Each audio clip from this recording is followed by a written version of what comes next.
Hey, I got a question from somebody about how to spot the template steps a little bit better in Jewish material. Let me just read the comment, and I want to thank the person for asking this.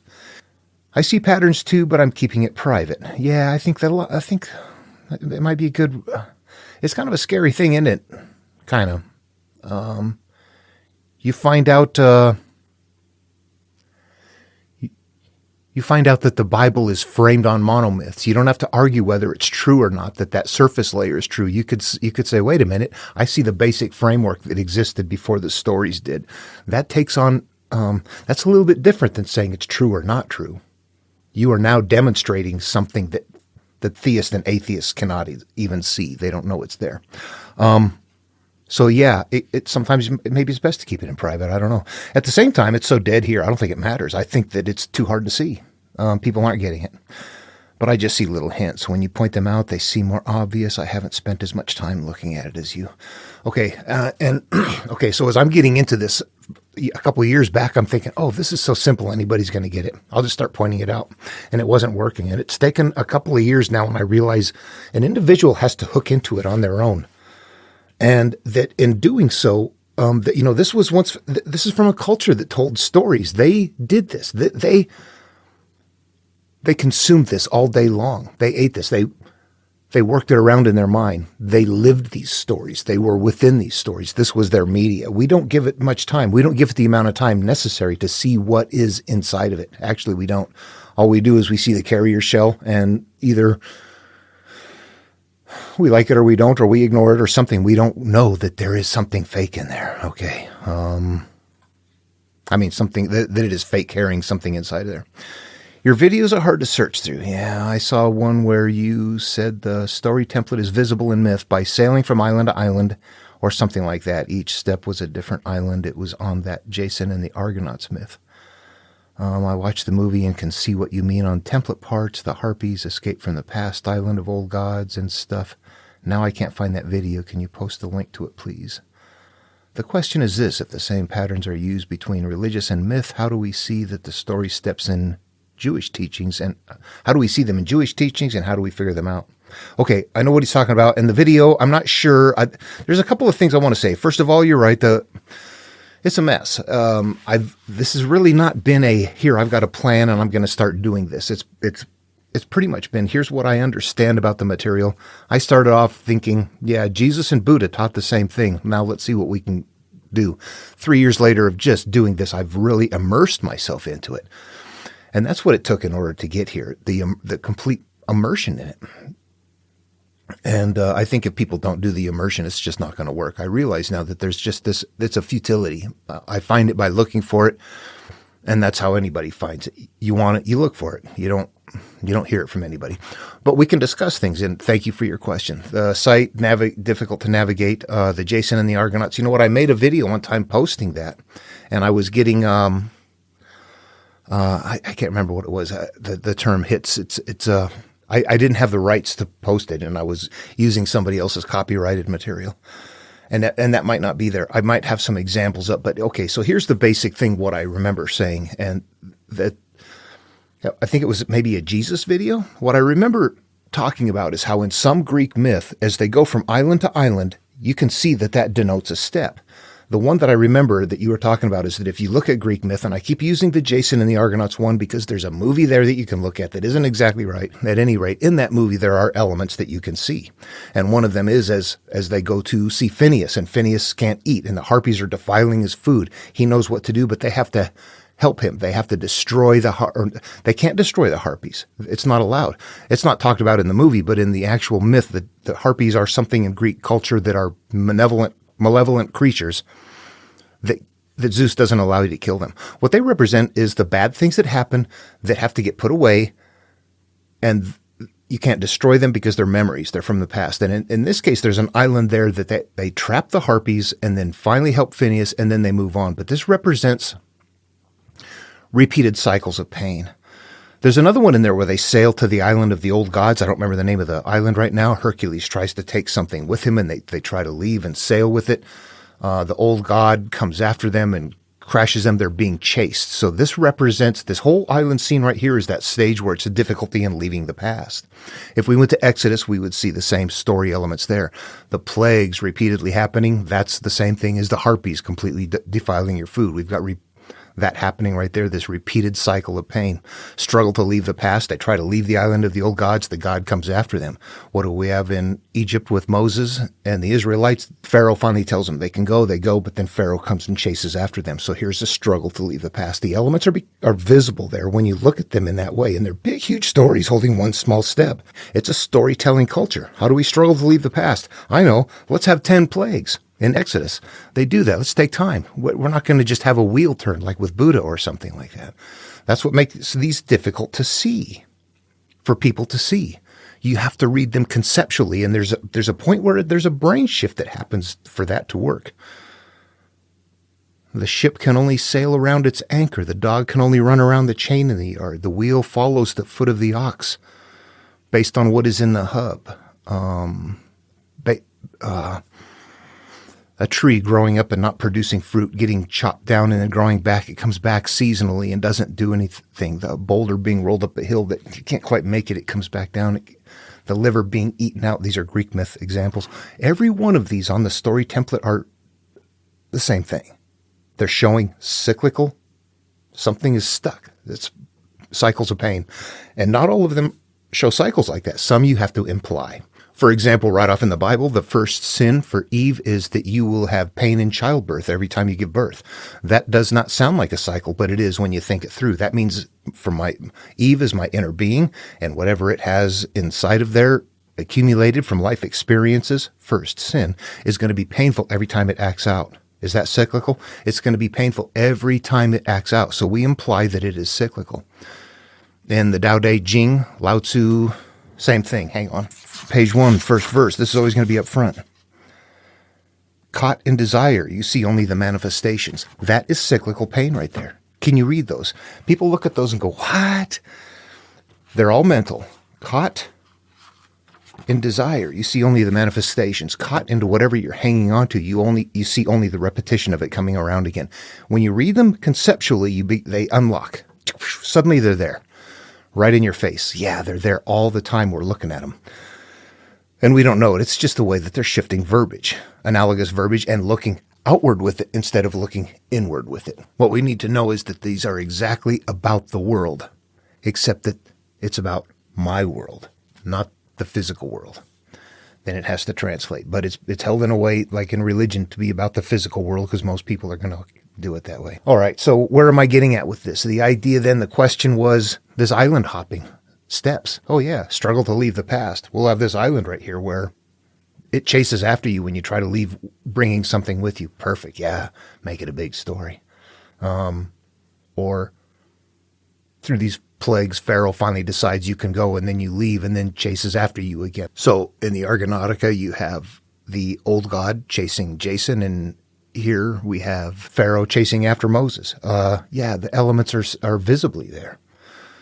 Jason gets taken up to Mount Olympus to talk to Zeus and gains 5 favors from Zeus's wife, the goddess Hera. Moses goes to Mount Horeb to talk to Yahweh at the burning bush and gets Aaron's staff, the magical, the supernatural aid right there.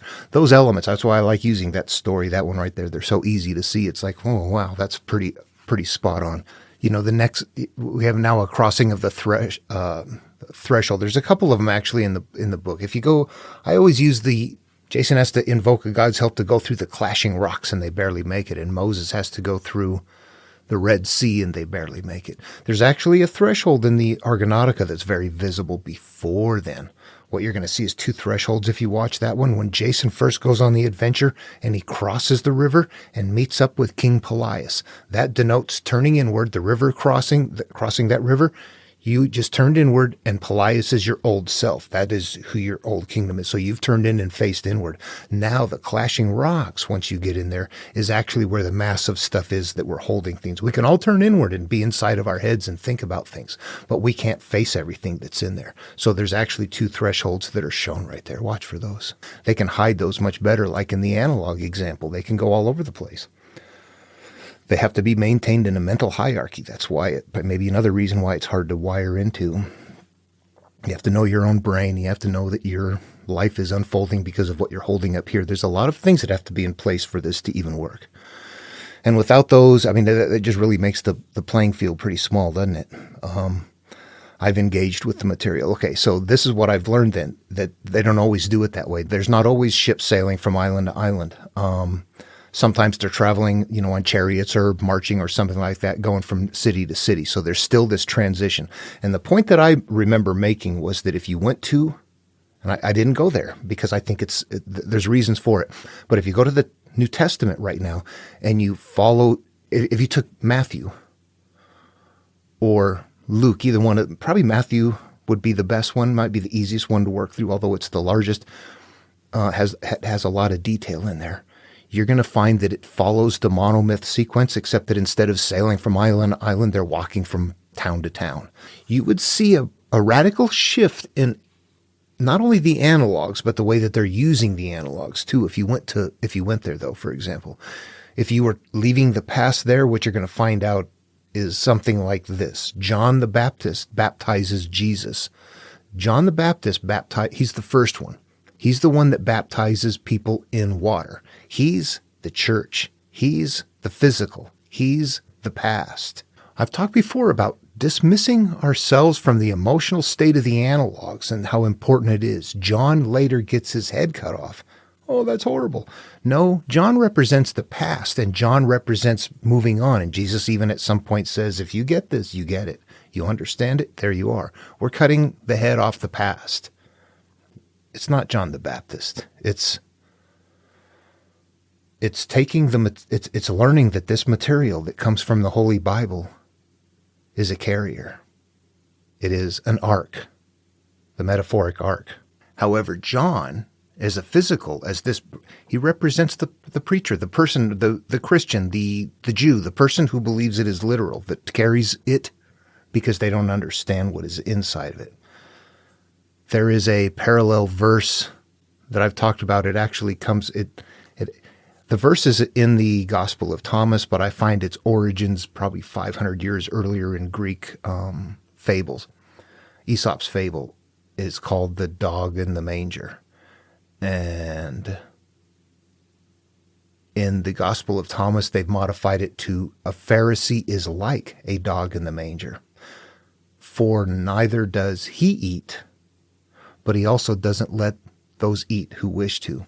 So this represents the idea. The Pharisee is the person who teaches the Bible, but what are they teaching? Get on your knees and pray to God. They're teaching the outer shell. They don't understand the template. They're not eating it, nor are they allowing anybody else to eat it. Spiritual consumption.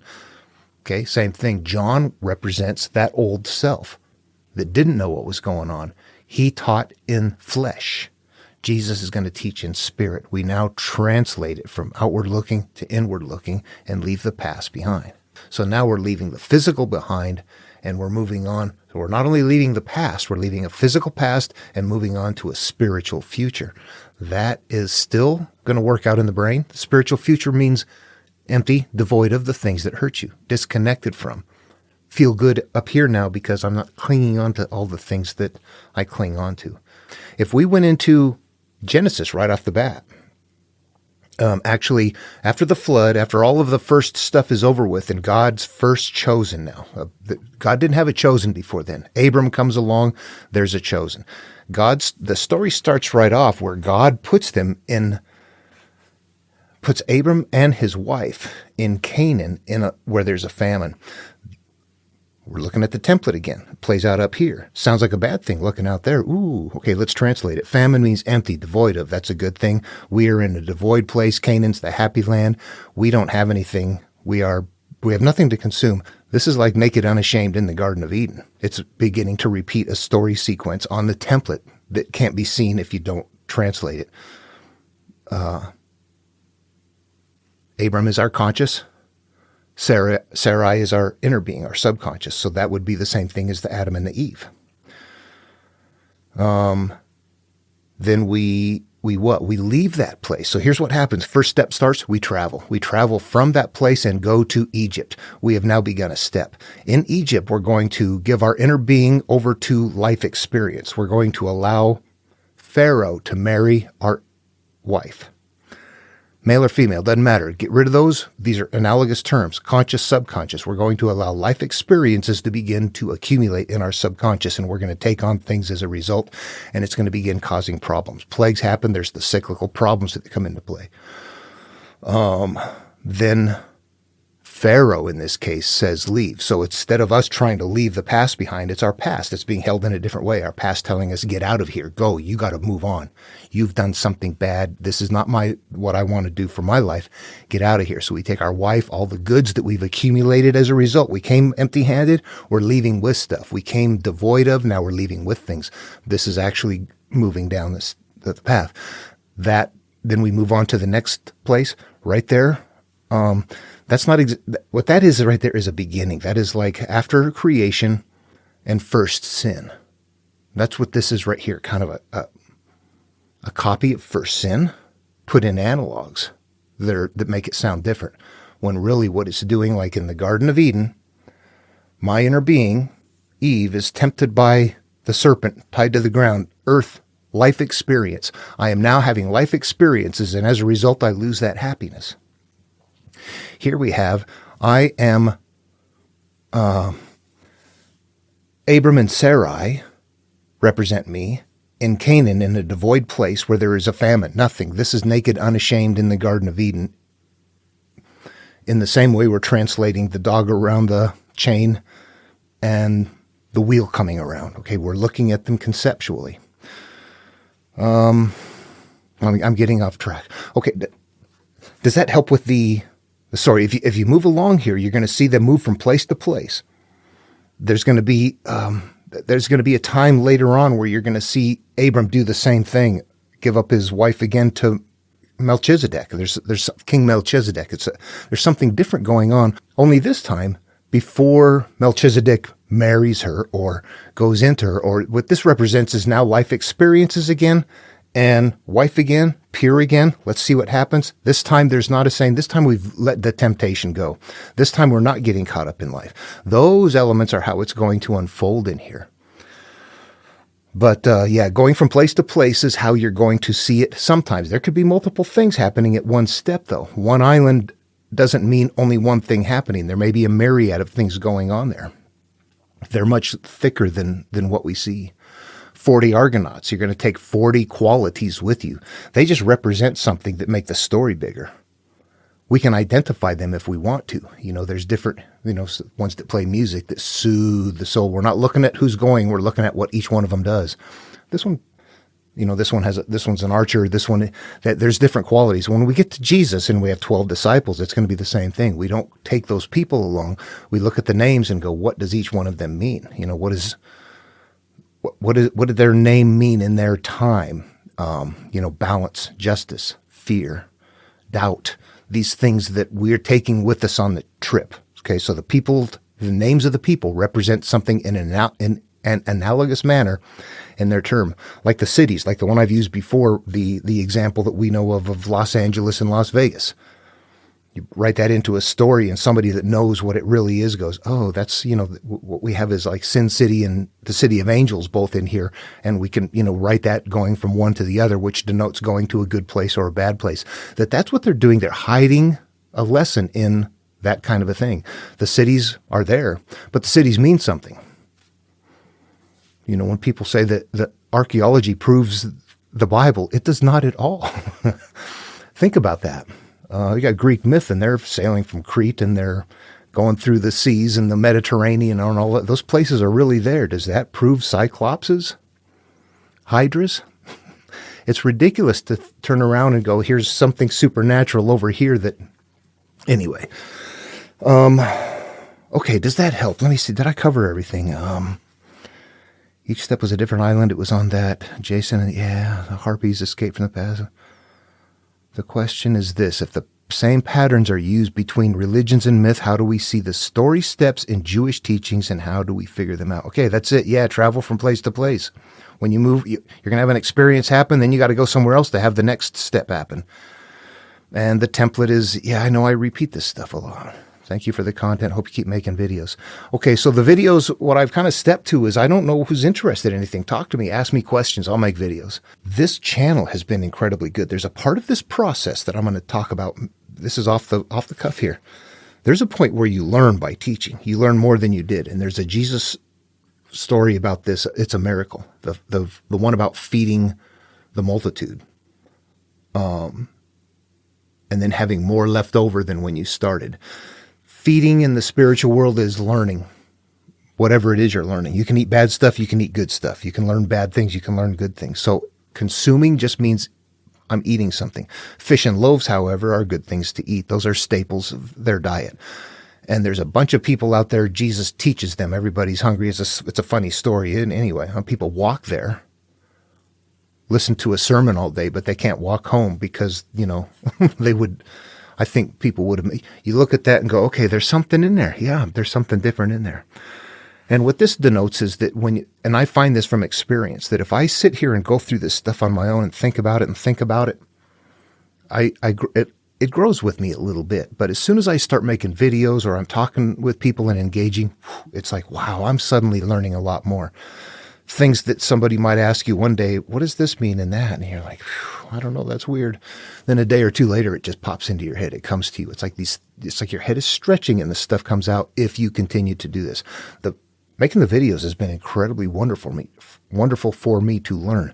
But going through them is going to be very difficult because it shows the learning process. Where I've come to now would be, a better understanding of what is going on. Because I find a way to interact with it to change your life. But at the same time, I find when you do get to the end that happiness you seek may not be there because you can see things happening in the world today that makes you go, there's no reason to be happy. I mean, you can try to look away from it and not attach to it, but it's like, oh my God, yeah, we're in bad shape. So I don't know what's interesting to you. Might be better to just stick with your hobbies. This might be the best religion. Buddha, life contains suffering. It does. And the pursuit in life is to try and live without that suffering. All right. Hope that was helpful. Ask any questions. I'll make you a video.